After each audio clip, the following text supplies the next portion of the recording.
Ronnie Liang, nakumpleto na ang advanced course ng Philippine Army. Alamin ang iSpotted Report ni Anton. Para sa aking balitang showbiz, finally, natapos na ni Ronnie Liang ang Adjutant General Service Officer Advanced Course sa Training and Doctrine Command ng Philippine Army.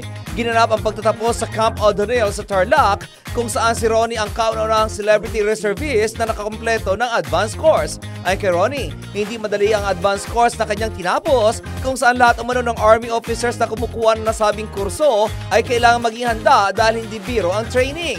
Sa kanyang part umano ay 3 buwan at 7 araw siya naglaan para makumpleto ang advanced course. Pang-advanced course na rin umano ito ng Philippine Army at usually ay entitled na sa promotion para sa regular forces at mga reservist. Sa ngayon umano, ang kanyang rango ay First Lieutenant, pero more than the rank, ang pinaka-importante daw ay ang kanyang mga natutunan sa nasabing trainings, kung saan expose umano siya sa military science and doctrine, dahilan para lumawak ang kanyang kaalaman.